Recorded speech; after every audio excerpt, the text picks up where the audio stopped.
ਸਤਿ ਸ਼੍ਰੀ ਅਕਾਲ ਦੋਸਤੋ, welcome to Door Step Education Point. ਅੱਜ ਦੀ ਵੀਡੀਓ ਵਿੱਚ ਅੰਗਰੇਜ਼ੀ ਪੈਡਾਗੋਜੀ ਦੇ ਕੁਝ ਪ੍ਰਸ਼ਨਾਂ ਨੂੰ ਡਿਸਕਸ ਕਰਨ ਜਾ ਰਹੀ ਹਾਂ।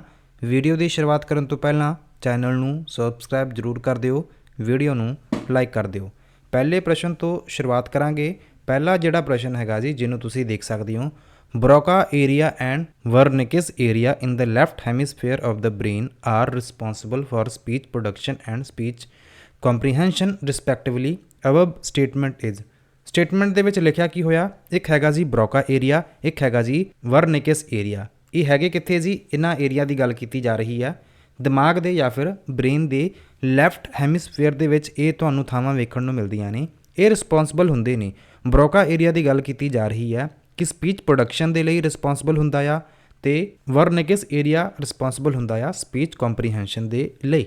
ਸੋ ਇਹਨਾਂ ਦੀ ਗੱਲ ਕੀਤੀ ਜਾ ਰਹੀ ਹੈ ਕਿ ਇਹ ਸਟੇਟਮੈਂਟ ਸਹੀ ਹੈ। ਸੋ ਇਹਦਾ ਮੈਂ ਸਹੀ ਜਵਾਬ ਦੱਸੂਗਾ। ਆਪਸ਼ਨ ਨੰਬਰ ਏ ਜਵਾਬ ਇਹਦਾ ਸਹੀ ਹੈ। ਇਹ ਦੋਨੋਂ ਜਿਹੜੀ ਸਟੇਟਮੈਂਟ ਲਿਖੀ ਹੋਈ ਹੈ, ਇਹ ਦੋਨੋਂ ਸਹੀ ਨੇ। ਇਹਨਾਂ ਨੂੰ ਯਾਦ ਕਰ ਲਿਓ। ਸਟੈਟਿਕ ਬੇਸਡ ਪ੍ਰਸ਼ਨ ਹੈ। ਉਮੀਦ ਘੱਟ ਹੈ ਕਿ ਇਸ ਤਰ੍ਹਾਂ ਦਾ ਕੋਈ ਪ੍ਰਸ਼ਨ ਤੁਹਾਨੂੰ ਪੇਪਰ ਵਿੱਚ ਵੇਖਣ ਨੂੰ ਮਿਲੇ, ਬਟ ਫਿਰ ਵੀ ਤੁਸੀਂ ਧਿਆਨ ਰੱਖਣਾ ਆ। ਪੁੱਛਿਆ ਜਾ ਸਕਦਾ ਆ ਕੁਝ ਵੀ ਤੁਹਾਡੇ ਐਗਜ਼ਾਮ ਦੇ ਵਿੱਚ। ਡਰਾ ਨਹੀਂ ਰਿਹਾ, ਬਸ ਤੁਹਾਨੂੰ ਦੱਸ ਰਿਹਾ ਕਿ ਕੁਝ ਇਸ ਤਰ੍ਹਾਂ ਵੀ ਕਈ ਵਾਰ ਪ੍ਰਸ਼ਨ ਜਿਹੜੇ ਹੈਗੇ ਨੇ ਜੀ, ਉਹ ਤੁਹਾਨੂੰ ਵੇਖਣ ਨੂੰ ਮਿਲ ਸਕਦੇ ਆ, ਜਿਹਦੇ ਚਾਂਸਸ ਘੱਟ ਹੀ ਹੁੰਦੇ ਆ। ਬਟ ਚਲੋ ਚੱਲਦੇ ਹਾਂ ਅਗਲੇ ਪ੍ਰਸ਼ਨ ਦੇ ਉੱਤੇ। ਅਗਲਾ ਜਿਹੜਾ ਪ੍ਰਸ਼ਨ ਹੈਗਾ ਜੀ, ਨਾਨ ਕ੍ਰੀਏਟਿਵ ਲਿਟਰੇਚਰ ਦੀ ਗੱਲ ਕੀਤੀ ਜਾ ਰਹੀ ਹੈ। ਪੂਰਾ ਕੁਐਸਚਨ ਪੜ੍ਹ ਲੈਂਦੇ ਹਾਂ। Which of the following falls in the category of non creative literature. ਇਹਨਾਂ ਵਿੱਚੋਂ ਤੁਸੀਂ ਦੱਸਣਾ ਆ ਨਾਨ ਕ੍ਰੀਏਟਿਵ ਲਿਟਰੇਚਰ ਹੈ ਕਿਹੜਾ?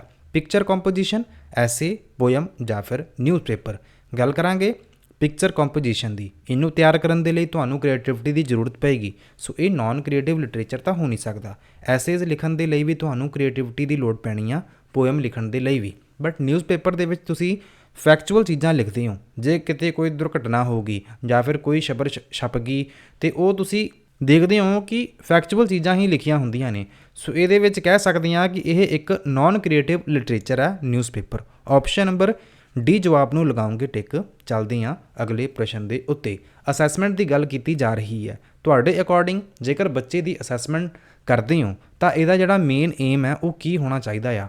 ਰੈਂਕ ਕਰਨਾ ਬੱਚਿਆਂ ਨੂੰ, rank and place of the child in the hierarchy of achievement, ਜਾਂ ਫਿਰ ਅਵਾਰਡਿੰਗ ਮਾਰਕਸ ਟੂ ਚਿਲਡਰਨ, ਕਿ ਬੱਚਿਆਂ ਨੂੰ ਮਾਰਕਸ ਵਗੈਰਾ ਦੇ ਦੇਣੇ, ਨੰਬਰ ਦੇਣੇ, ਜਾਂ ਫਿਰ option number C finding gaps in children and planning future strategies. ਕੀ ਕਰਨਾ ਕੀ ਹੈ? ਗੈਪਸ ਲੱਭਣਾ ਆ। ਕਿਹੜਾ ਗੈਪ? ਜੋ ਕੁਝ ਤੁਸੀਂ ਬੱਚਿਆਂ ਨੂੰ ਪੜ੍ਹਾ ਦਿੱਤਾ ਹੈ, ਜੋ ਕੁਝ ਬੱਚਿਆਂ ਨੂੰ ਨਹੀਂ ਸਮਝ ਲੱਗਿਆ, ਜਾਂ ਫਿਰ ਬੱਚਿਆਂ ਦੀਆਂ ਜਿਹੜੀਆਂ ਮੁਸ਼ਕਲਾਂ ਨੇ ਉਹਦੇ ਗੈਪ ਨੂੰ ਤੁਸੀਂ ਲੱਭਣਾ ਆ ਤੇ ਫਿਊਚਰ ਦੇ ਲਈ ਰਣਨੀਤੀ ਬਣਾਉਣੀ ਆ। ਜਾਂ ਫਿਰ ਆਪਸ਼ਨ ਨੰਬਰ ਡੀ ਕਿ ਪਲੈਨਿੰਗ ਕਰਨੀ, ਜਾਂ ਫਿਰ ਆਪਾਂ ਇਹ ਦੇਖਦੇ ਹਾਂ ਕਿ ਬੱਚਾ ਫੇਲ ਹੋ ਗਿਆ, ਪਾਸ ਹੋ ਗਿਆ, ਕਾਮਯਾਬ ਹੋ ਗਿਆ। ਇਹਨਾਂ ਚੀਜ਼ਾਂ ਦੇ ਲਈ ਤੁਸੀਂ ਅਸੈਸਮੈਂਟ ਕਰਦੇ ਹੋ? ਬਿਲਕੁਲ ਨਹੀਂ। ਆਪਸ਼ਨ ਨੰਬਰ ਸੀ ਜਵਾਬ ਤੁਹਾਡਾ ਸਹੀ ਹੋਏਗਾ, ਜਿਸ ਦੇ ਅਕੋਰਡਿੰਗ ਤੁਸੀਂ ਗੈਪਸ ਨੂੰ ਫਾਈਂਡ ਕਰਨਾ ਆ, ਜਿਹਦੇ ਨਾਲ ਤੁਸੀਂ ਬੱਚਿਆਂ ਦੇ ਭਵਿੱਖ ਦੇ ਲਈ ਬੱਚਿਆਂ ਨੂੰ ਤਿਆਰ ਕਰ ਸਕੋ, ਤਾਂ ਜੋ ਜਿਹੜੀਆਂ ਹੁਣ ਉਹਨਾਂ ਨੂੰ ਸਮੱਸਿਆਵਾਂ ਆਈਆਂ ਨੇ ਉਹਨਾਂ ਨੂੰ ਹੱਲ ਕੀਤਾ ਜਾ ਸਕੇ ਤੇ ਬੱਚਿਆਂ ਨੂੰ ਹੋਰ ਜ਼ਿਆਦਾ ਕਾਮਯਾਬ ਬਣਾਇਆ ਜਾ ਸਕੇ। ਆਪਸ਼ਨ ਨੰਬਰ ਸੀ ਜਵਾਬ ਨੂੰ ਤੁਸੀਂ ਲਗਾਉਣਾ ਹੈ ਟਿਕ। ਅਗਲੇ ਪ੍ਰਸ਼ਨ 'ਤੇ ਚੱਲਦੇ ਹਾਂ। ਅਗਲਾ ਜਿਹੜਾ ਪ੍ਰਸ਼ਨ ਹੈਗਾ ਜੀ, ਜਿਹਦੇ ਵਿੱਚ ਤੁਹਾਡੇ ਤੋਂ ਪੁੱਛਿਆ ਕੀ ਜਾ ਰਿਹਾ, ਓਰਲ ਟੈਸਟ ਦੀ ਗੱਲ ਕੀਤੀ ਜਾ ਰਹੀ ਹੈ। ਤੁਸੀਂ ਕਰਨਾ ਕੀ ਹੈ? Formal activity of conducting oral test. ਇਹਨਾਂ ਵਿੱਚੋਂ ਤੁਸੀਂ ਦੱਸਣਾ ਆ ਕਿ ਵਿਚ of the following is the formal activity of conducting oral test, ਕਿ ਤੁਸੀਂ ਓਰਲ ਟੈਸਟ ਲੈਣਾ ਆ ਬੱਚਿਆਂ ਦਾ, ਤੇ ਇਹਦੇ ਲਈ ਜਿਹੜੀ ਫਾਰਮਲ ਐਕਟੀਵਿਟੀ ਹੈਗੀ ਆ ਉਹ ਕਿਹੜੀ ਹੋ ਸਕਦੀ ਹੈ? ਸੋ ਦੱਸੋ ਇਹਦਾ ਜਿਹੜਾ ਸਹੀ ਜਵਾਬ ਹੈਗਾ ਜੀ। ਕੀ ਕੁਐਸਚਨ ਆਨਸਰ ਹੋ ਸਕਦੇ ਆ ਸਟੋਰੀ ਟੈਲਿੰਗ ਜਾਂ ਫਿਰ ਰੀਡਿੰਗ ਅਲਾਉਡ? ਸਹੀ ਜਵਾਬ ਦੀ ਗੱਲ ਕਰਦੇ ਹਾਂ ਜੀ ਕਿ ਸਾਰੇ ਜਿਹੜੇ ਤਰੀਕੇ ਨੇ ਜੀ ਓਰਲ ਟੈਸਟ ਦੇ ਲਈ ਵਰਤੇ ਜਾ ਸਕਦੇ ਆ। ਸੋ ਇਸ ਕਰਕੇ ਆਪਸ਼ਨ ਨੰਬਰ ਡੀ ਜਵਾਬ ਨੂੰ ਤੁਸੀਂ ਲਗਾਓਗੇ ਟਿਕ। ਚੱਲਦੇ ਹਾਂ ਅਗਲੇ ਪ੍ਰਸ਼ਨ ਦੇ ਉੱਤੇ। ਅਗਲੇ ਪ੍ਰਸ਼ਨ ਦੇ ਵਿੱਚ ਤੁਹਾਡੇ ਤੋਂ ਪੁੱਛਿਆ ਜਾ ਰਿਹਾ ਰਿਨਫੋਰਸਮੈਂਟ ਲੈਂਗੁਏਜ ਸਕਿੱਲ, ਕਿ ਇਹਨਾਂ ਵਿੱਚ ਤੁਸੀਂ ਦੱਸਣਾ ਆ ਕਿ ਰਿਨਫੋਰਸਮੈਂਟ ਲੈਂਗੁਏਜ ਸਕਿੱਲਸ ਕਿਹੜੀਆਂ ਨੇ। ਇਸ ਤੋਂ ਇਲਾਵਾ ਵੀ ਮੈਂ ਤੁਹਾਨੂੰ 2 ਸਕਿੱਲਸ ਦੀਆਂ ਹੋਰ ਗੱਲਾਂ ਦੱਸੂਗਾ ਜਿਹੜੀਆਂ ਕਿ ਤੁਹਾਡੇ ਐਗਜ਼ਾਮ ਪੁਆਇੰਟ ਆਫ ਵਿਊ ਤੋਂ ਕਾਫੀ ਇੰਪੋਰਟੈਂਟ ਨੇ। ਪਹਿਲਾਂ ਤੁਸੀਂ ਸਹੀ ਜਵਾਬ ਦੱਸੋ। Listening speaking, reading writing, listening reading, ਜਾਂ ਫਿਰ ਸਪੀਕਿੰਗ ਐਂਡ ਰਾਈਟਿੰਗ। ਰਿਨਫੋਰਸਮੈਂਟ ਦੀ ਜਦੋਂ ਤੁਸੀਂ ਗੱਲ ਕਰਦੇ ਹੋ, ਇਹਦਾ ਸਹੀ ਜਵਾਬ ਹੋਏਗਾ ਜੀ reading and writing. Reading and writing ਨੂੰ ਤੁਸੀਂ ਰਿਨਫੋਰਸਮੈਂਟ ਲੈਂਗੁਏਜ ਸਕਿੱਲ ਦਾ ਨਾਮ ਦਿੰਦੇ ਹੋ।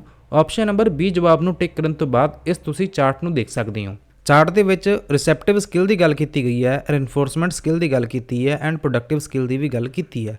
ਰਿਸੈਪਟਿਵ ਸਕਿੱਲ ਨੂੰ ਤੁਸੀਂ ਪਾਸਿਵ ਸਕਿੱਲ ਕਹਿ ਸਕਦੇ ਹੋ, ਪ੍ਰੋਡਕਟਿਵ ਸਕਿੱਲ ਨੂੰ ਤੁਸੀਂ ਐਕਟਿਵ ਸਕਿੱਲ ਵੀ ਕਹਿੰਦੇ ਹੋ। ਰਿਸੈਪਟਿਵ ਸਕਿੱਲ ਦੇ ਵਿੱਚ ਲਿਸਨਿੰਗ ਐਂਡ ਰੀਡਿੰਗ ਆਉਂਦੀ ਹੈ। ਪਰਪਸ ਤੁਸੀਂ ਦੇਖ ਸਕਦੇ ਹੋ, एग्जाम्पलों ਦੇ ਵਿੱਚ ਜੇ ਗੱਲ ਕਰੀਏ ਤਾਂ ਇਹਦੇ ਵਿੱਚ ਇਹਨਾਂ ਨੇ ਗੱਲ ਕੀਤੀ ਹੈ ਕਿ ਤੁਸੀਂ ਕੋਈ ਕਹਾਣੀ ਸੁਣ ਰਹੇ ਹੋ ਜਾਂ ਫਿਰ ਕੋਈ ਕਿਤਾਬ ਪੜ੍ਹ ਰਹੇ ਹੋ।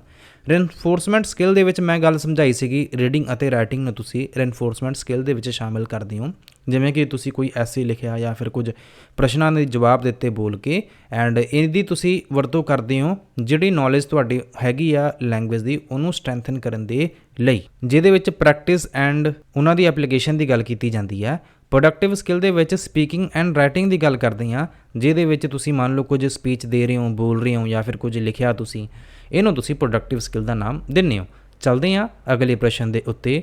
ਆਲ normal living human beings are endowed with some innate internal capacity for language acquisition that other animal do not have was the assumption of ਇੱਥੇ ਗੱਲ ਕੀਤੀ ਜਾ ਰਹੀ ਹੈ ਕਿ ਜਿਹੜੇ ਸਾਰੇ ਹੀ ਨਾਰਮਲ ਲਿਵਿੰਗ ਹਿਊਮਨ ਬੀਇੰਗਸ ਹੈਗੇ ਆ, ਇਹਨਾਂ ਕੋਲ ਕੁਝ ਅੰਦਰਲੀਆਂ ਕੁਝ ਕੈਪੇਬਿਲਿਟੀਜ਼ ਹੁੰਦੀਆਂ ਨੇ, ਆਈਨੇਟ ਹੁੰਦੀਆਂ ਨੇ, ਭਾਵ ਕਿ ਜਨਮ ਤੋਂ ਹੀ ਉਹਨਾਂ ਕੋਲ ਕੁਝ ਇਹੋ ਜਿਹੀਆਂ ਯੋਗਤਾਵਾਂ ਹੁੰਦੀਆਂ ਨੇ ਜਿਹੜੀਆਂ ਕਿ ਭਾਸ਼ਾ ਤੋਂ ਰਿਲੇਟਡ ਹੁੰਦੀਆਂ ਨੇ, ਐਂਡ ਉਹ ਅਦਰ ਜਾਨਵਰਾਂ ਵਿੱਚ ਤੁਹਾਨੂੰ ਨਹੀਂ ਵੇਖਣ ਨੂੰ ਮਿਲਦੀਆਂ। ਸੋ ਇਹ ਜਿਹੜੀ ਅਜੰਪਸ਼ਨ ਹੈਗੀ ਆ ਇਹ ਕਿਹਦੇ ਦੁਆਰਾ ਦਿੱਤੀ ਗਈ ਹੈ? ਮਾਰਨਿੰਗ ਦੇ ਵਿੱਚ ਮੈਂ ਇੱਕ ਸ਼ਾਰਟ ਵੀਡੀਓ ਪਾਈ ਸੀਗੀ, ਉਹਦੇ ਵਿੱਚ ਵੀ ਮੈਂ ਸਹੀ ਜਵਾਬ ਦੱਸਿਆ ਸੀਗਾ। ਆਈਨੇਟ ਇੰਟਰਨਲ ਕੈਪੈਸਿਟੀਜ਼ ਹੁੰਦੀਆਂ ਨੇ ਜੀ ਭਾਸ਼ਾ ਤੋਂ ਰਿਲੇਟਡ, ਇਹ ਗੱਲ ਕੀਤੀ ਜਾਂਦੀ ਹੈ ਜੀ ਕਿ BF ਸਕੀਨਰ ਗੱਲ ਕਰਦੇ ਨੇ, ਨੋਮ ਚੋਮਸਕੀ, ਜੇਮਸ ਜਾਂ ਫਿਰ ਵੈਨਰਿਚ। ਸਹੀ ਜਵਾਬ ਇਹਦਾ ਜਿਹੜਾ ਹੋਊਗਾ ਜੀ ਆਪਸ਼ਨ ਨੰਬਰ ਜਿਹੜਾ B ਜਵਾਬ ਹੋਏਗਾ ਜੀ, ਇਹਨੂੰ ਤੁਸੀਂ ਲਗਾ ਸਕਦੇ ਹੋ ਟਿਕ। ਚੱਲਦੇ ਹਾਂ ਅਗਲੇ ਪ੍ਰਸ਼ਨ ਦੇ ਉੱਤੇ। ਨੋਮ ਚੋਮਸਕੀ ਗੱਲ ਕਰਦੇ ਨੇ ਜੀ, ਇਹਦੇ ਬਾਰੇ ਯੂਨੀਵਰਸਲ ਗ੍ਰਾਮਰ ਦੀ ਜਿਹੜੀ ਗੱਲ ਹੈਗੀ ਆ ਜੀ ਇਹ ਵੀ ਇਹਨਾਂ ਦੁਆਰਾ ਹੀ ਕੀਤੀ ਜਾਂਦੀ ਹੈ। ਅਗਲਾ ਪ੍ਰਸ਼ਨ ਦੇਖੋ, ਕੰਜੰਕਸ਼ਨਸ ਕੀ ਹੁੰਦੇ ਨੇ ਜੀ? Conjunctions are distributive words, substitute words, function words ਜਾਂ ਫਿਰ ਕੰਟੈਂਟ ਵਰਡਸ। ਸਹੀ ਜਵਾਬ ਦੀ ਮੈਂ ਗੱਲ ਕਰੂੰਗਾ ਤੇ ਬਾਕੀ ਦੀਆਂ ਆਪਸ਼ਨਾਂ ਵੀ ਐਕਸਪਲੇਨ ਕਰਨ ਦੀ ਕੋਸ਼ਿਸ਼ ਕਰੂੰਗਾ। ਕੰਜੰਕਸ਼ਨ ਕੀ ਹੁੰਦੇ ਨੇ ਜੀ? ਇਹਨੂੰ ਤੁਸੀਂ ਫੰਕਸ਼ਨ ਵਰਡਸ ਕਹਿ ਸਕਦੇ ਹੋ।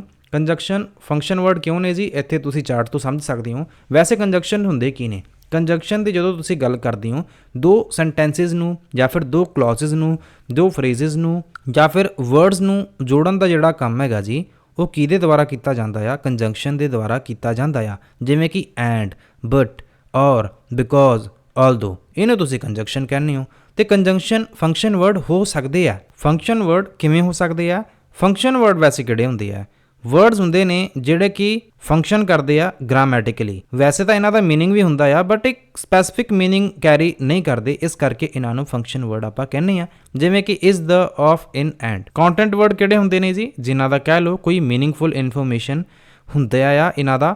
ਜੇ ਆਪਾਂ ਕੰਟੈਂਟ ਵਰਡ ਦੀ ਗੱਲ ਕਰਦੇ ਹਾਂ, ਜਿਵੇਂ ਕਿ ਇਹ ਨਾਊਨ, ਵਰਬ, ਐਡਜੈਕਟਿਵ ਜਾਂ ਫਿਰ ਐਡਵਰਬ ਹੋ ਸਕਦੇ ਆ, ਜਿਵੇਂ ਕਿ dog run happy quickly. Distributive words ਉਹ ਹੁੰਦੇ ਨੇ ਜੀ ਜਿਹੜੇ ਕਿਸੇ ਇੰਡੀਵਿਜੂਅਲ ਜਾਂ ਫਿਰ ਗਰੁੱਪ ਦੀ ਗੱਲ ਕਰਦੇ ਆ ਡਿਸਟ੍ਰੀਬਿਊਟਿਵ ਸੈਂਸ ਦੇ ਵਿੱਚ, ਜਿਵੇਂ ਕਿ ਈਚ, ਐਵਰੀ, ਈਦਰ ਜਾਂ ਆਈਦਰ। ਸਬਸਟੀਟਿਊਟ ਵਰਡਸ ਤੁਸੀਂ ਉਹਨਾਂ ਵਰਡਸ ਨੂੰ ਕਹਿੰਦੇ ਹੋ ਜਿਹੜੇ ਕਿ ਕਿਸੇ ਹੋਰ ਦੀ ਥਾਂ ਤੇ ਵਰਤੇ ਜਾਂਦੇ ਆ, ਜਿਵੇਂ ਕਿ ਹੀ, ਸ਼ੀ, ਇਟ, ਡੂ, ਸੋ ਇਹਨਾਂ ਨੂੰ ਤੁਸੀਂ ਕਹਿੰਦੇ ਕੀ ਹੋ ਜੀ? ਆ ਤੁਸੀਂ ਸਾਰਿਆਂ ਵਰਡਸ ਦੀ ਜਿਹੜੀ ਤੁਸੀਂ ਹੈਗੇ ਜੀ ਇਹਨੂੰ ਤੁਸੀਂ ਸਕਰੀਨਸ਼ਾਟ ਲੈ ਲਿਓ ਜਾਂ ਫਿਰ ਇੱਕ ਵਾਰ ਦੁਬਾਰਾ ਰੀਡ ਕਰ ਲਿਓ। ਸਹੀ ਜਵਾਬ ਤਾਂ ਆਪਾਂ ਦੇਖ ਹੀ ਲਿਆ ਸੀਗਾ ਕਿ ਫੰਕਸ਼ਨ ਵਰਡ ਇਹਦਾ ਸਹੀ ਜਵਾਬ ਆਉਣਾ ਜੀ। ਚੱਲਦੇ ਹਾਂ ਅਗਲੇ ਪ੍ਰਸ਼ਨ ਦੇ ਉੱਤੇ। ਅਗਲਾ ਜਿਹੜਾ ਪ੍ਰਸ਼ਨ ਹੈਗਾ ਜੀ ਇਹਦੇ ਵਿੱਚ ਤੁਹਾਡੇ ਤੋਂ ਪੁੱਛਿਆ ਕੀ ਜਾ ਰਿਹਾ, which type of grammar believes in change along with the change in the language. ਕਿਹੋ ਜਿਹੀ ਗ੍ਰਾਮਰ ਹੈਗੀ ਆ ਜੀ ਜਿਹਦੇ ਵਿੱਚ ਆਪਾਂ ਚੇਂਜ ਦੀ ਗੱਲ ਕਰਦੇ ਹੈਗੇ ਹਾਂ? ਕਿ ਇਹਦਾ ਨਾਮ ਫਾਰਮਲ ਗ੍ਰਾਮਰ ਹੈ, ਫੰਕਸ਼ਨਲ ਗ੍ਰਾਮਰ ਹੈ ਜਾਂ ਫਿਰ ਬੋਥ A ਐਂਡ B ਜਾਂ ਫਿਰ ਨਨ ਆਫ ਦ ਅਬਵ। ਸਹੀ ਜਵਾਬ ਦੀ ਗੱਲ ਕਰਦੇ ਹਾਂ ਤਾਂ ਇੱਥੇ ਤੁਹਾਡਾ ਸਹੀ ਜਵਾਬ ਆਏਗਾ ਜੀ ਫੰਕਸ਼ਨਲ ਗ੍ਰਾਮਰ। ਫੰਕਸ਼ਨਲ ਗ੍ਰਾਮਰ ਤਾਂ ਚਲੋ ਤੁਹਾਡਾ ਸਹੀ ਜਵਾਬ ਆ ਗਿਆ। ਫੰਕਸ਼ਨਲ ਗ੍ਰਾਮਰ ਹੁੰਦਾ ਕੀ ਹੈ? ਇੱਥੇ ਤੁਸੀਂ ਇਸ ਚਾਰਟ ਨੂੰ ਦੇਖ ਸਕਦੇ ਹੋ ਜਿੱਥੇ ਮੈਂ ਫੰਕਸ਼ਨਲ ਗ੍ਰਾਮਰ ਦੀ ਗੱਲ ਕੀਤੀ ਹੈ। ਡੈਫੀਨੇਸ਼ਨ ਦੀ ਗੱਲ ਕਰਦੇ ਹਾਂ, emphasises the use of language in context and communication. ਕਿ ਆਪਾਂ ਜਦੋਂ ਭਾਸ਼ਾ ਦੀ ਵਰਤੋਂ ਕਰਦੇ ਹਾਂ ਕੰਟੈਕਸਟ ਜਾਂ ਫਿਰ ਕਮਿਊਨੀਕੇਸ਼ਨ ਦੇ ਰੂਪ ਵਿੱਚ, ਐਂਡ ਜਿਹੜੀ ਅਪਰੋਚ ਹੈਗੀ ਆ ਇਹਦੇ ਵਿੱਚ ਇਵੋਲਵਸ ਹੁੰਦੀ ਰਹਿੰਦੀ ਆ, ਚੇਂਜ ਹੁੰਦੀ ਰਹਿੰਦੀ ਆ। ਇਹੀ ਤਾਂ ਉੱਤੇ ਗੱਲ ਲਿਖੀ ਸੀਗੀ ਕਿ ਇਹ ਬਾਈ ਨੇਚਰ ਡਾਇਨਾਮਿਕ ਹੈਗੀ ਆ, ਚੇਂਜ ਓਵਰ ਟਾਈਮ, ਕਿ ਕੁਝ ਟਾਈਮ ਬਾਅਦ ਜਾਂ ਫਿਰ ਲੰਮੇ ਸਮੇਂ ਤੋਂ ਬਾਅਦ ਇਹ ਚੇਂਜ ਹੁੰਦੀ ਹੋਈ ਤੁਹਾਨੂੰ ਵੇਖਣ ਨੂੰ ਮਿਲਦੀ ਹੈ। ਰੀਅਲ ਲਾਈਫ ਯੂਜ਼ ਦੀ ਗੱਲ ਕੀਤੀ ਜਾ ਰਹੀ ਆ। ਸੋ ਇਸ ਕਰਕੇ ਆਪਸ਼ਨ ਨੰਬਰ ਜਿਹੜਾ ਸੀਗਾ ਜੀ B, ਇਸ ਕਰਕੇ ਤੁਸੀਂ ਇਹਨੂੰ ਸਹੀ ਲਗਾਇਆ ਸੀਗਾ। ਬਾਕੀ ਫਾਰਮਲ ਗ੍ਰਾਮਰ ਦੀ ਇੱਥੇ ਜਿਹੜੀ ਗੱਲ ਲਿਖੀ ਹੋਈ ਹੈ ਉਹ ਤੁਸੀਂ ਦੇਖ ਸਕਦੇ ਹੋ। ਫਾਰਮਲ ਗ੍ਰਾਮਰ ਦੀ ਜਿਹੜੀ ਗੱਲ ਹੋਈ ਹੈ ਇਹਦੇ ਵਿੱਚ ਤੁਸੀਂ ਦੇਖ ਸਕਦੇ ਹੋ ਕਿ ਇਹਦੇ ਵਿੱਚ ਫੋਕਸ ਕੀਤਾ ਜਾਂਦਾ ਆ ਸਟਰਕਚਰ ਤੇ, ਰੂਲਸ ਆਫ ਲੈਂਗੁਏਜ ਤੇ। ਇਹਦੇ ਵਿੱਚ ਜਿਹੜੇ ਰੂਲਸ ਹੁੰਦੇ ਨੇ ਜੀ ਬੜੇ ਹੀ ਸਟ੍ਰਿਕਟ ਹੁੰਦੇ ਹੈਗੇ ਆ ਭਾਸ਼ਾ ਦੀ ਵਰਤੋਂ ਨੂੰ ਲੈ ਕੇ। ਇਹ ਸਟੈਟਿਕ ਹੁੰਦੀ ਆ ਜੀ ਲੰਮੇ ਟਾਈਮ ਦੇ ਵਿੱਚ, ਜਾਂ ਫਿਰ ਇਹ ਜ਼ਿਆਦਾ ਇਹਦੇ ਵਿੱਚ ਚੇਂਜਸ ਤੁਹਾਨੂੰ ਵੇਖਣ ਨੂੰ ਨਹੀਂ ਮਿਲਦੇ। Does not accommodate changes in language, ਜਿਵੇਂ ਕਿ syntax, structure and grammar rules ਦੇ ਵਿੱਚ ਇਹਦੇ ਵਿੱਚ ਫੋਕਸ ਕੀਤਾ ਜਾਂਦਾ ਆ। ਸੋ ਇਹ ਗੱਲ ਸੀਗੀ ਜੀ ਫਾਰਮਲ ਗ੍ਰਾਮਰ ਦੀ। ਸਹੀ ਜਵਾਬ ਸੀਗਾ ਜੀ ਫੰਕਸ਼ਨਲ ਗ੍ਰਾਮਰ। ਅਗਲਾ ਪ੍ਰਸ਼ਨ ਦੇਖੋ, which method of teaching grammar does not realise the necessity of associating thought with expression. ਇੱਥੇ ਗੱਲ ਕਿਹਦੀ ਕੀਤੀ ਜਾ ਰਹੀ ਹੈ? ਗੱਲ ਕੀਤੀ ਜਾ ਰਹੀ ਹੈ ਇੱਕ ਮੈਥਡ ਦੀ। ਕਿਹੜਾ ਮੈਥਡ ਹੋ ਸਕਦਾ ਜੀ ਗ੍ਰਾਮਰ ਨੂੰ ਪੜ੍ਹਾਉਣ ਦਾ? ਇੰਡਕਟਿਵ ਡਿਡਕਟਿਵ ਮੈਥਡ ਤਾਂ ਚਲੋ ਗ੍ਰਾਮਰ ਨੂੰ ਪੜ੍ਹਾਉਣ ਦੀ ਮੈਥਡ ਹੈਗੀ ਹੀ ਆ, ਬਟ ਇੱਥੇ ਕਿਹੜਾ ਸਹੀ ਜਵਾਬ ਹੋਊਗਾ? ਮੈਥਡ ਇਹੋ ਜਿਹਾ ਆ ਜਿਹਦੇ ਵਿੱਚ ਤੁਸੀਂ ਗ੍ਰਾਮਰ ਬੱਚਿਆਂ ਨੂੰ ਪੜ੍ਹਾ ਰਹੇ ਹੋ and does not realise the necessity of associating thought, ਜਿਹਦੇ ਵਿੱਚ ਜ਼ਰੂਰਤ ਹੀ ਨਹੀਂ ਹੈਗੀ ਜਿਹੜੇ ਵਿਚਾਰ ਨੇ, ਵਿਚਾਰਾਂ ਨੂੰ ਐਕਸਪ੍ਰੈਸ਼ਨ ਨਾਲ ਜੋੜਨ ਦੀ ਕੋਈ ਜ਼ਰੂਰਤ ਹੀ ਮਹਿਸੂਸ ਨਹੀਂ ਹੁੰਦੀ। ਇਹੋ ਜਿਹੇ ਮੈਥਡ ਦਾ ਤੁਸੀਂ ਨਾਮ ਦੱਸਣਾ ਆ। ਡਿਡਕਟਿਵ, ਇੰਡਕਟਿਵ, ਕੋਰੀਲੇਸ਼ਨਲ ਮੈਥਡ ਜਾਂ ਫਿਰ ਇੰਸੀਡੈਂਟਲ ਮੈਥਡ। ਸਹੀ ਜਵਾਬ ਦੀ ਮੈਂ ਗੱਲ ਕਰੂੰਗਾ ਡਿਡਕਟਿਵ ਮੈਥਡ ਦੀ ਇੱਥੇ ਗੱਲ ਕੀਤੀ ਜਾ ਰਹੀ ਹੈ। ਡਿਡਕਟਿਵ ਮੈਥਡ ਤੁਸੀਂ ਵੇਖ ਸਕਦੇ ਹੋ ਪਹਿਲੇ ਤੋਂ ਹੀ ਮੈਂ ਲਿਖਿਆ ਹੋਇਆ ਟੀਚਰ ਐਕਸਪਲੇਨ ਰੂਲਸ ਫਰਸਟ, ਮਤਲਬ ਇਹਦੇ ਵਿੱਚ ਪਹਿਲਾਂ ਟੀਚਰ ਦੁਆਰਾ ਰੂਲ ਸਮਝਾਏ ਜਾਂਦੇ ਆ, ਉਸ ਤੋਂ ਬਾਅਦ ਤੁਸੀਂ ਉਦਾਹਰਨਾਂ ਦੱਸਦੇ ਹੋ। ਐਂਡ ਇਹਦੇ ਵਿੱਚ ਜਿਹੜਾ ਥਾਟ ਐਕਸਪ੍ਰੈਸ਼ਨ ਐਸੋਸੀਏਸ਼ਨ ਹੈਗਾ ਆ, ਇਹਦੇ ਵਿੱਚ ਫੋਕਸ ਹੀ ਨਹੀਂ ਕੀਤਾ ਜਾਂਦਾ ਜੋ ਕਿ ਤੁਹਾਡੇ ਕੁਐਸਚਨ ਵਿੱਚ ਪੁੱਛਿਆ ਗਿਆ ਸੀ। ਉਦਾਹਰਣ ਦਿੱਤੀ ਹੈ ਜਿਵੇਂ ਕਿ ਤੁਸੀਂ ਬੱਚਿਆਂ ਨੂੰ ਪਾਸਟ ਟੈਂਸ ਦੀ ਪਹਿਲਾਂ ਤੁਸੀਂ ਕੀ ਕੀਤਾ? ਪਹਿਲਾਂ ਤੁਸੀਂ ਉਹਨਾਂ ਨੂੰ ਰੂਲ ਦੱਸੇ, ਸੈਂਟੈਂਸ ਪ੍ਰੈਕਟਿਸ ਬਾਅਦ ਵਿੱਚ ਕਰਵਾਈ। ਇੰਡਕਟਿਵ ਮੈਥਡ ਦੇ ਵਿੱਚ ਇਹਦਾ ਬਿਲਕੁਲ ਆਪੋਜ਼ਿਟ ਵੇਖਣ ਨੂੰ ਮਿਲਦਾ ਹੈ। ਕੋਰੀਲੇਸ਼ਨਲ ਮੈਥਡ ਦੇ ਵਿੱਚ ਜਿਹੜੀ ਗ੍ਰਾਮਰ ਹੁੰਦੀ ਹੈ ਜੀ ਉਹ ਪੜ੍ਹਾਈ ਜਾਂਦੀ ਹੈ ਬੱਚਿਆਂ ਨੂੰ ਰੀਅਲ ਲਾਈਫ ਕਮਿਊਨੀਕੇਸ਼ਨ ਦੇ ਵਿੱਚ। ਜਿਵੇਂ ਤੁਸੀਂ ਬੱਚਿਆਂ ਨੂੰ ਗ੍ਰਾਮਰ ਸਿਖਾਓਗੇ ਬਟ ਸਟੋਰੀ ਟੈਲਿੰਗ ਮੈਥਡ ਦੇ ਨਾਲ, ਡਿਸਕਸ਼ਨ ਦੇ ਨਾਲ, ਇਹਨੂੰ ਤੁਸੀਂ ਕੋਰੀਲੇਸ਼ਨਲ ਮੈਥਡ ਕਹਿ ਸਕਦੇ ਹੋ। ਇੰਸੀਡੈਂਟਲ ਮੈਥਡ ਦੇ ਵਿੱਚ ਤੁਸੀਂ ਬੱਚਿਆਂ ਨੂੰ ਗ੍ਰਾਮਰ ਸਿਖਾ ਰਹੇ ਹੋ ਕੁਦਰਤੀ ਜਿਹੇ ਤਰੀਕੇ ਦੇ ਨਾਲ, ਜਿਵੇਂ ਬੱਚੇ ਜਦੋਂ ਸੁਣ ਰਹੇ ਆ ਜਾਂ ਫਿਰ ਸਪੀਕਿੰਗ ਐਕਟੀਵਿਟੀਜ਼ ਕਰ ਰਹੇ ਆ ਉਹਦੇ ਵਿੱਚ ਤੁਸੀਂ ਬੱਚਿਆਂ ਨੂੰ ਗ੍ਰਾਮਰ ਸਿਖਾਤੀ। ਸੋ ਇਹ ਸੀਗਾ ਜੀ ਇੰਸੀਡੈਂਟਲ ਮੈਥਡ। ਸਹੀ ਜਵਾਬ ਕੀ ਬਣਿਆ ਸੀਗਾ ਜੀ? ਸਹੀ ਜਵਾਬ ਤੁਹਾਡਾ ਡਿਡਕਟਿਵ ਮੈਥਡ ਬਣਿਆ। ਕਿਉਂ ਬਣਿਆ ਇਹਦੇ ਬਾਰੇ ਮੈਂ ਤੁਹਾਨੂੰ ਦੱਸਦਾ ਆ। ਅਗਲਾ ਪ੍ਰਸ਼ਨ ਤੁਹਾਡੇ ਤੋਂ ਪੁੱਛ ਕੀ ਰਿਹਾ? ਡਾਇਗਨੋਸਟਿਕ ਟੈਸਟ ਦੀ ਗੱਲ ਕੀਤੀ ਜਾ ਰਹੀ ਹੈ ਕਿ ਵਿਚ of the following statement is not correct in the case of diagnostic test. ਤਿੰਨ ਚੀਜ਼ਾਂ ਸਹੀ ਨੇ ਜੀ ਡਾਇਗਨੋਸਟਿਕ ਟੈਸਟ ਨੂੰ ਲੈ ਕੇ, ਬਟ ਇੱਕ ਚੀਜ਼ ਗਲਤ ਲਿਖੀ ਹੋਈ ਹੈ।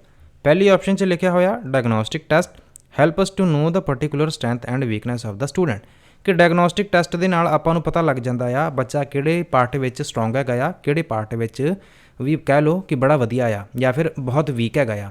ਦੂਜੇ ਨੰਬਰ 'ਤੇ ਹੈ it provide the teacher a single score, ਕਿ ਟੀਚਰਾਂ ਨੂੰ ਇੱਕ ਸਿੰਗਲ ਸਕੋਰ ਮਿਲਦਾ ਆ ਜਦੋਂ ਟੀਚਰ ਡਾਇਗਨੋਸਟਿਕ ਟੈਸਟ ਕਰਦਾ ਹੈ। ਜਾਂ ਫਿਰ it locates the degree of deficiency, ਕਿ ਪਤਾ ਲੱਗ ਜਾਂਦਾ ਆ ਬੱਚਾ ਕਿੰਨੇ ਕੁ ਜ਼ਿਆਦਾ ਵੀਕ ਹੈਗਾ ਆ, ਡਿਗਰੀ ਆਫ ਡੈਫੀਸ਼ੀਐਂਸੀ ਬਾਰੇ ਪਤਾ ਲੱਗ ਜਾਂਦਾ। ਜਾਂ ਫਿਰ option number D the test items are analysed on the basis of wrong responses of the student on an item, ਕਿ ਜਿਹੜੇ ਟੈਸਟ ਆਈਟਮਸ ਹੈਗੇ ਆ ਮਤਲਬ ਇਹਨੂੰ ਐਨਾਲਾਈਜ਼ ਕੀਤਾ ਜਾਂਦਾ ਆ ਬੱਚੇ ਨੇ ਜਿਵੇਂ ਜਿਵੇਂ ਗਲਤ ਜਵਾਬ ਦਿੱਤੇ ਹੋਣੇ ਆ ਉਸ ਆਧਾਰ ਦੇ ਉੱਤੇ। ਸੋ ਇਹਦੇ ਵਿੱਚ ਜਿਹੜਾ ਸਹੀ ਜਵਾਬ ਹੋਏਗਾ ਜੀ ਆਪਸ਼ਨ, ਮੈਂ ਸਹੀ ਜਵਾਬ ਦੀ ਗੱਲ ਕਰੂੰਗਾ ਏ, ਸੀ ਤੇ ਡੀ, ਇਹ ਤਿੰਨੇ ਆਪਸ਼ਨਾਂ ਸਹੀ ਨੇ ਜੀ ਡਾਇਗਨੋਸਟਿਕ ਟੈਸਟ ਨੂੰ ਲੈ ਕੇ। ਬਟ ਆਪਸ਼ਨ ਨੰਬਰ ਬੀ ਦੇ ਵਿੱਚ ਲਿਖਿਆ ਹੋਇਆ ਕਿ ਸਿੰਗਲ ਸਕੋਰ ਦੀ ਇੱਥੇ ਗੱਲ ਕੀਤੀ ਜਾ ਰਹੀ ਹੈ। ਜੇਕਰ ਟੀਚਰ ਨੇ ਡਾਇਗਨੋਸਟਿਕ ਟੈਸਟ ਲਿਆ ਤੇ ਸਿੰਗਲ ਸਕੋਰ ਤਾਂ ਨਹੀਂ ਮਿਲਿਆ। ਆਪਸ਼ਨ ਨੰਬਰ ਏ ਵਿੱਚ ਤਾਂ ਲਿਖਿਆ ਹੋਇਆ ਕਿ ਬੱਚੇ ਦੀ ਸਟਰੈਂਥ ਬਾਰੇ ਪਤਾ ਲੱਗਦਾ ਆ, ਵੀਕਨੈਸ ਬਾਰੇ ਵੀ ਪਤਾ ਲੱਗਦਾ ਆ। ਸੋ ਇਹ ਸਾਰੀਆਂ ਚੀਜ਼ਾਂ ਸਿੰਗਲ ਸਕੋਰ ਦੇ ਨਾਲ ਤਾਂ ਪਤਾ ਨਹੀਂ ਲੱਗਦਾ। ਸੋ ਆਪਸ਼ਨ ਨੰਬਰ ਏ, ਸੀ ਤੇ ਡੀ ਵੇਖਿਆ ਜਾਵੇ ਤੇ ਡਾਇਗਨੋਸਟਿਕ ਟੈਸਟ ਨੂੰ ਲੈ ਕੇ ਸਹੀ ਨੇ। ਬੀ ਇੱਥੇ ਗਲਤ ਲਿਖਿਆ ਹੋਇਆ, ਆਪਸ਼ਨ ਨੰਬਰ ਬੀ ਜਵਾਬ ਨੂੰ ਤੁਸੀਂ ਲਗਾਓਗੇ ਟਿਕ। ਅਗਲਾ ਪ੍ਰਸ਼ਨ ਦੇਖੋ, ਇੱਥੇ ਤੁਹਾਡੇ ਤੋਂ ਪੁੱਛਿਆ ਜਾ ਰਿਹਾ which of the following step is essential for undertaking ਰਿਮੀਡੀਅਲ teaching. ਰਿਮੀਡੀਅਲ teaching ਦੀ ਗੱਲ ਕੀਤੀ ਜਾ ਰਹੀ ਹੈ। ਇਹਦੇ ਵਿੱਚ ਤੁਸੀਂ ਦੱਸਣਾ ਆ ਕਿ ਇਹਦੇ ਵਿੱਚ ਕਿਹੜਾ ਜ਼ਰੂਰੀ ਸਟੈਪ ਹੈ, ਚੀਜ਼ ਹੈਗੀ ਆ ਜਿਹੜੀ ਕਿ ਰਿਮੀਡੀਅਲ ਟੀਚਿੰਗ ਤੋਂ ਰਿਲੇਟਡ ਹੈਗੀ ਹੈ। Planning, organisation, evaluating. Option number B leading both A and B, none of the above. So ਇੱਥੇ ਜਿਹੜਾ ਤੁਹਾਡਾ ਸਹੀ ਜਵਾਬ ਬਣੇਗਾ ਜੀ, ਵੈਸੇ ਤਾਂ ਵੇਖਿਆ ਜਾਵੇ ਨਾ ਰਿਮੀਡੀਅਲ ਟੀਚਿੰਗ ਦੇ ਵਿੱਚ ਪਲੈਨਿੰਗ, ਆਰਗੇਨਾਈਜੇਸ਼ਨ ਐਂਡ ਇਵੈਲੂਏਟਿੰਗ ਇਹ ਤਿੰਨੇ ਚੀਜ਼ਾਂ ਜ਼ਰੂਰੀ ਹੁੰਦੀਆਂ ਨੇ। ਉਸ ਤੋਂ ਬਾਅਦ ਕਹਿ ਲਓ ਕਿ ਜਿਹੜਾ ਲੀਡਿੰਗ ਹੈਗਾ ਜੀ ਇਹ ਵੀ ਕਹਿ ਲਓ ਪਾਰਟ ਹੀ ਹੈ ਵੈਸੇ ਇਹਨਾਂ ਦਾ। ਤੇ ਇੱਥੇ ਜਿਹੜਾ ਜਵਾਬ ਹੋਏਗਾ ਜੀ ਉਹ ਥੋੜਾ ਕਨਫਿਊਜ਼ਿੰਗ ਹੋ ਸਕਦਾ ਆ।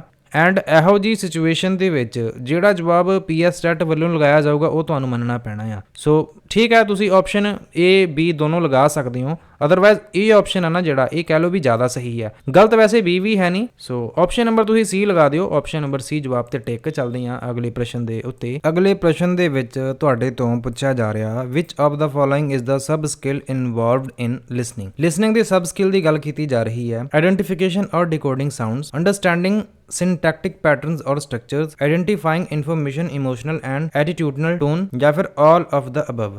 ਗੱਲ ਕੀਤੀ ਜਾ ਰਹੀ ਹੈ ਸਬ ਸਕਿੱਲ ਦੀ, ਲਿਸਨਿੰਗ ਦੀ। ਸੋ ਇੱਥੇ ਸਾਰੀਆਂ ਚੀਜ਼ਾਂ ਜਿਹੜੀਆਂ ਹੁੰਦੀਆਂ ਨੇ ਜੀ ਇਹ ਕਹਿ ਲਓ ਤੁਸੀਂ ਇਹਨਾਂ ਨੂੰ ਇਨਕਲੂਡ ਕਰੋਗੇ ਲਿਸਨਿੰਗ ਦੀ ਸਬ ਸਕਿੱਲ ਦੇ ਵਿੱਚ। ਸੋ ਆਪਸ਼ਨ ਨੰਬਰ ਡੀ ਜਵਾਬ ਨੂੰ ਤੁਸੀਂ ਲਗਾਓਗੇ ਟਿਕ। ਚੱਲਦੇ ਹਾਂ ਜੀ ਅਗਲੇ ਤੇ ਲਾਸਟ ਪ੍ਰਸ਼ਨ ਦੇ ਉੱਤੇ। ਪੁੱਛਿਆ ਜਾ ਰਿਹਾ ਕਿ ਇਹਦੇ ਵਿੱਚ ਦੱਸੋ ਮੂਵੇਬਲ ਸਾਊਂਡ ਜਾਂ ਫਿਰ ਮੂਵੇਬਲ ਆਰਗਨ ਆਫ ਸਪੀਚ ਕਿਹੜਾ ਇਹਨਾਂ ਵਿੱਚੋਂ ਨਹੀਂ ਹੈ। Lip, soft pallet, vocal cards ਜਾਂ ਫਿਰ ਐਲਵੀਓਲਰ ਰਿਜ। ਸਹੀ ਜਵਾਬ ਜਿਹੜਾ ਤੁਹਾਡਾ ਬਣੇਗਾ ਜੀ ਆਪਸ਼ਨ ਨੰਬਰ ਡੀ। ਐਂਡ ਇੱਥੇ ਤੁਸੀਂ ਇੱਕ ਵਾਰ ਨਿਗਾਹ ਮਾਰ ਸਕਦੇ ਹੋ ਕਿ ਕਿਹੜੇ ਜਿਹੜੇ ਆਰਗਨ ਆਫ ਸਪੀਚ ਹੁੰਦੇ ਆ, ਕਿਹੜੇ ਮੂਵੇਬਲ ਹੁੰਦੇ ਆ, ਕਿਹੜੇ ਇਮੂਵੇਬਲ ਹੁੰਦੇ ਆ। ਰੱਟਾ ਲਾ ਲਓ, ਯਾਦ ਕਰ ਲਓ, ਉਹ ਤੁਸੀਂ ਵੇਖੋ। ਜੇ ਐਗਜ਼ਾਮ ਦੇ ਵਿੱਚ ਇੱਕ ਪ੍ਰਸ਼ਨ ਆ ਗਿਆ, ਮੈਂ ਤਾਂ ਚਲੋ ਆਪਦੇ ਵੱਲੋਂ ਤੁਹਾਡਾ ਇੱਕ ਨੰਬਰ ਪੱਕਾ ਕਰਵਾਤਾ। ਜੇ ਇਹਦੇ ਵਿੱਚੋਂ ਕੋਈ ਵੀ ਪ੍ਰਸ਼ਨ ਆ ਗਿਆ, ਫੰਕਸ਼ਨ ਤੁਸੀਂ ਦੇਖ ਲਿਓ ਇੱਕ ਵਾਰ, ਐਗਜ਼ਾਮਪਲ ਵੀ ਜ਼ਰੂਰ ਦੇਖ ਲਿਓ। ਸੋ ਦੋਸਤੋ, ਇਹ ਸੀਗੀ ਅੱਜ ਦੀ ਆਪਣੀ ਵੀਡੀਓ ਪਸੰਦ ਆਈ ਹੋਵੇ ਤਾਂ ਵੀਡੀਓ ਨੂੰ ਕਰ ਦਿਓ ਲਾਈਕ, ਚੈਨਲ ਨੂੰ ਕਰ ਦਿਓ ਸਬਸਕ੍ਰਾਈਬ। ਇਹੋ ਜਿਹੀਆਂ ਵੀਡੀਓਜ਼ ਪ੍ਰਾਪਤ ਕਰਦੇ ਰਹਿਣ ਦੇ ਲਈ ਬੈਲ ਆਈਕਨ ਪ੍ਰੈਸ ਕਰ ਦਿਓ ਐਂਡ ਮੈਨੂੰ ਦਿਓ ਇਜਾਜ਼ਤ। Thank you so much for watching. God bless you all.